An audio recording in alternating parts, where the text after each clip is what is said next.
अस्सलाम वालेकुम, आप देख रहे हैं इनसाइड पाकिस्तान में हूँ मोहम्मद ज़फ़ीर। मुल्क में इस वक्त इलेक्शन की गहमा गहमी है। 8 फरवरी 2024 को इलेक्शंस होंगे। सियासी जोड़ तोड़ और सियासी मुलाकातें जारी हैं। दूसरी तरफ लेवल प्लेइंग का मुतालबा भी शिद्दत इख्तियार करता जा रहा है। पाकिस्तान पीपल्स पार्टी के बड़े शदीद तहफ़्फ़ुज़ात हैं डे फर्स्ट से ही लेवल प्लेइंग फील्ड के हवाले से, और पाकिस्तान तहरीक इंसाफ तो मुतालबा कर रही है कि हमें सिर्फ फील्ड भी मिल जाए तो वही काफ़ी होगी। संगीन तहफ़्फ़ुज़ात हैं पाकिस्तान तहरीक इंसाफ को भी। मुस्लिम लीग नून वो वाहिद सियासी जमात है जो ये इस तरह का मुतालबा करती हुई नज़र नहीं आ रही। इलेक्शंस के हवाले से चूँकि फ़ंड्स भी जारी हो रहे हैं, और साथ ही साथ पाकिस्तान तहरीक इंसाफ के लिए एक बड़ा चैलेंज होगा, क्या इंतखाबी निशान उनको मिलेगा या नहीं मिलेगा, इसके ऊपर भी फैसला आना बाकी है। टिकटों की तकसीम के ऊपर मुस्लिम लीग नून के अंदर शदीद इख्तलाफात पाए जा रहे हैं, और दूसरी तरफ ख़ुद मुस्लिम लीग नून के अंदर टिकट देने की जो तरजीहात हैं वो भी बदल गई हैं। इस वक्त वो इलेक्टिबल्स की तरफ जाना चाहते हैं। वो कारकुनान जो अरसे दराज से मुस्लिम लीग नून के साथ हैं, वो लोग जो मुस्लिम लीग नून के मुश्किल वक्त में उनके साथ खड़े रहे, उनको इग्नोर किया जा रहा है। इस तरह का तासुर आ रहा है। दूसरी तरफ सिंध की जब हम बात करते हैं, और पाकिस्तान पीपल्स पार्टी की लीडरशिप ये समझती है कि उनको सिंध में साइड लाइन करने की कोशिशें की जा रही हैं। इस तरह का सिंध में माजी में भी इत्तेहाद बने, अब नया इत्तेहाद बनने जा रहा है। ख़ुद मुस्लिम लीग नून सिंध पे ज़्यादा फोकस करने की कोशिश कर रही है। देखना यह है कि यहाँ से कोई सरप्राइज़ वो दे पाएंगे या नहीं।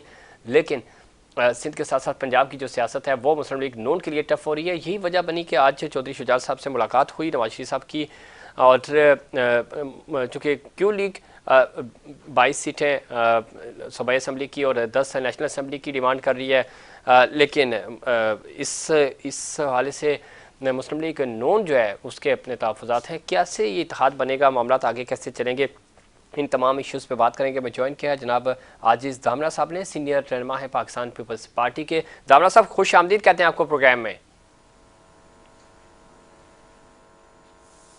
आजिज़ दामरा साहब सुन पा रहे हैं आप मुझे? दामरा साहब तक हमारी ऑडियो नहीं पहुंच पा रही, कोशिश करेंगे। जी दामरा साहब, आवाज़ आ रही है आपको? जी जी। दामरा साहब किस तरह देखते हैं, पॉलिटिकली डेवलपमेंट्स तो हो रही हैं, आपके खिलाफ भी इत्तेहाद माजी में भी बने, अब भी बन रहे हैं, लेकिन इस इत्तेहाद के ऊपर तो मैं आऊँगा। उससे पहले जो लेवल प्लेइंग फील्ड है उसके ऊपर पहले दिन से आपके तहफ़्फ़ुज़ात हैं, मुतालबात आपके हैं। पाकिस्तान तहरीक इंसाफ वाले तो अब ये कह रहे हैं कि हमें तो लेवल प्लेइंग फील्ड तो बात की बात है, हमें सिर्फ फील्ड भी मिल जाए तो हम गनीमत समझेंगे। इन शदीद तहफ़्फ़ुज़ात के बावजूद अगर ये इलेक्शन इसी तरह हुए, अब मुतालबात पूरे नहीं हुए, तो ये एक बड़ा चैलेंज नहीं होगा खुद इलेक्शन कमीशन के लिए भी और निगरान हुकूमत के लिए भी? देखें जी, पीपल्स पार्टी का तो सिंपली एक मुतालबा है कि इलेक्शन कमीशन जो है वो फिलफोर इलेक्शन शेड्यूल की अनाउंसमेंट कर दे। ठीक है। और पहले ये कहा जा रहा था कि ये वो डिलिमिटेशन की वजह से जैसे ही डिलिमिटेशन होगी तो अगले 2 दिन के अंदर शेड्यूल आ जाएगा, मगर उसको भी मेरे ख्याल में 1 हफ्ता होने को है जी। अब तक शेड्यूल नहीं आया। तो ये जरूरी है कि फेयर एंड फ्री इलेक्शन के लिए कि जो शकूक शोबात हैं उनको खत्म करने के लिए एज पर प्रोसेस जो है आपको शेड्यूल अनाउंस कर देना चाहिए। सो सिंपल हमारी ये डिमांड है। ठीक है। दूसरी तरफ ये तो डिमांड आपकी है, लेकिन साफ शफाफ इलेक्शंस भी तो होने चाहिए ना। खाली इलेक्शंस होना काफ़ी नहीं होगा। इस हवाले से तहफ़्फ़ुज़ात आपके भी हैं, पाकिस्तान तहरीक इंसाफ के भी हैं। समझते हैं कि इन तहफ़्फ़ुज़ात को भी एड्रेस किया जाएगा? हेलो जी जी, आप सुन पा रहे हैं मुझे? जी, फेयर एंड फ्री इलेक्शन की खाली हमारी डिमांड नहीं है, वो नजर भी आने चाहिए और पूरी कौम को ये नजर आना चाहिए, क्योंकि बार बार इलेक्शन में जब सवालात उठते हैं तो उसमें जाहिर है फिर मुल्क की इकोनॉमी एक बड़ा इशू बन जाता है। तो हम सबको, तमाम पॉलिटिकल पार्टी को, लीडरशिप को ये मुतालबा मेरे ख्याल में सबका होना चाहिए कि फेयर एंड फ्री इलेक्शन इस कौम को चाहिए। ये मुल्क के लिए भी बेहतर है, मुल्क की इकोनॉमी के लिए भी बेहतर है, और तमाम इदारों के लिए भी, खुद इलेक्शन कमीशन की क्रेडिबिलिटी के लिए जरूरी है कि फेयर एंड फ्री इलेक्शन चाहिए। उसमें ऐसी इलेक्शन जिसमें सबका एतमाद हो, फिर नताइज जो भी होते हैं वो सबके लिए काबिल कबूल होते हैं। तो अब देखा जाए, देखते हैं कि कितना कामयाब होती है इलेक्शन कमीशन ऑफ पाकिस्तान एक फेयर एंड फ्री इलेक्शन देने में। ठीक है, उनकी ज़ाहिर है ये जिम्मेदारी है, आईनी जिम्मेदारी, और उन्होंने फ्री एंड फेयर इलेक्शंस करवाने। अदरवाइज ज़ाहिर है इलेक्शंस के ऊपर ऑब्जेक्शंस होते हैं और वो खुद शायद ये जो ऑब्जेक्शन होगा वो काबिल कबूल नहीं होगा, खुद इलेक्शन कमीशन के ऊपर एक बड़ा दाग होगा। दूसरी तरफ जनाब दामरा साहब किस तरह देखते हैं, मुस्लिम लीग नून, JUI और MQM इंतहाबी इत्तेहाद कर रहे हैं, सिंध में भी आपके खिलाफ एक बार फिर मुतहर्रिक हो रहे हैं, कोई बड़ा सेटबैक कर सकते हैं? तारीख गवाह है, माजी में तो जितने भी इत्तेहाद बने वो आपका कुछ नहीं बिगाड़ सके, लेकिन अब ये वाला इत्तेहाद कोई आपको सरप्राइज दे सकता है, आपके लिए टफ टाइम होगा? जी, ये इत्तेहाद ज़ाहिर बनते हैं, हमें उस पर कोई एतराज नहीं है। और जहां तक सरप्राइज की बात है तो इंशाल्लाह पीपुल्स पार्टी सरप्राइज देगी और 2018 की जो मैंडेट है, जो सीटें हैं, उनसे ज्यादा सीटें लेगी पीपुल्स पार्टी। इंशाल्लाह हम सरप्राइज देंगे। सिंध से तो आप सरप्राइज देंगे, सिंध में अब तक की पोजीशन भी यही है, आपका दूर दूर कोई मद्दे मुकाबिल नहीं है, बहुत बेहतर पोजीशन में आप किसी भी दूसरी जमात के लिहाज से अगर हम देखें।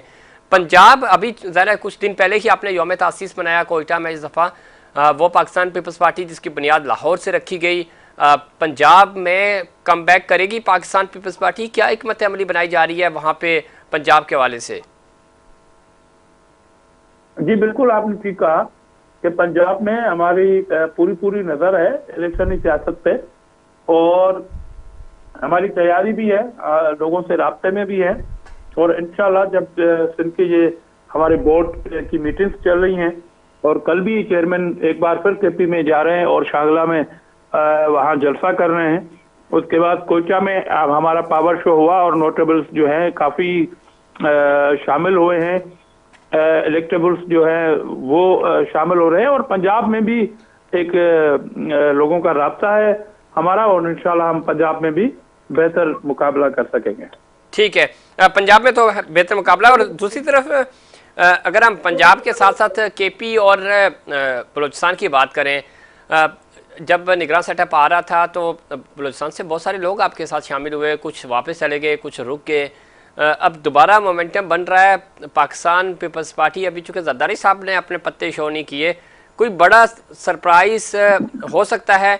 और जब हम KP की बात कर रहे हैं, KP में आपका डिजिटल टीम बड़ी एक्टिव है, वैसे भी आपकी नेटवर्किंग अच्छी है, तंजीम साहब से बेहतर है, तो KP में से भी कुछ आप अपनी पोजीशन बेहतर करेंगे? चूँकि सिंध अगेन मैं कह रहा हूँ कि आपके पास है, अगर आप दूसरे दो सूबे बलूचिस्तान, KP और पंजाब का, जनूबी पंजाब का हिस्सा अगर मैनेज कर जाएं तो आप बेहतर पोजीशन बना सकते हैं अपनी नेशनल के लिए। जी आपने बिल्कुल दुरुस्त फरमाया कि अभी तो पार्टी शुरू ही नहीं हुई है और KP के अंदर भी इंशाल्लाह आपको बहुत जल्द शमूलियतें होती हुई नजर आएंगी पीपल्स पार्टी के अंदर। तो हमारी नजर है पूरे पाकिस्तान के हवाले से, जब हम वजीर आजम बिलावल का नारा लगाते हैं तो जाहिर है वो सिर्फ सिंध की निशस्तों पर नहीं लगा रहे हैं, हमारा एक प्लान है और हम रास्ते में हैं। कुछ चीजें डिस्क्लोज होती हैं, कुछ चीजें नहीं होती, ठीक, तो इंशाल्लाह पीपल्स पार्टी बेटर पोजीशन में होगी। बहुत शुक्रिया जनाब आजिज दामरा साहब, अपने प्रोग्राम में वक्त दिया। पाकिस्तान पार्टी बेहतर पोजीशन में होगी, पोजीशन बेहतर करने के हवाले से हिकमत अमली भी बनाई जा रही है।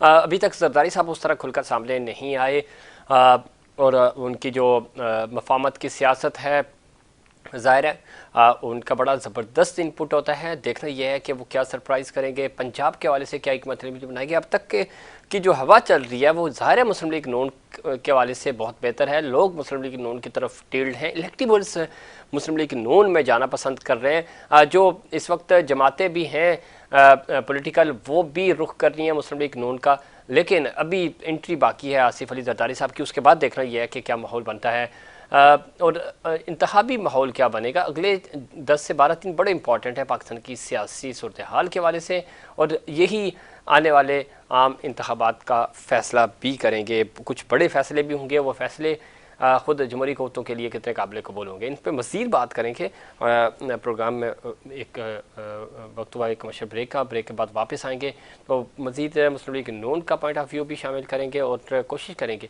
कि मुल्क की सूरत हाल पर मज़ीद बात भी कर सकें। लेकिन उससे पहले कमर्शियल ब्रेक।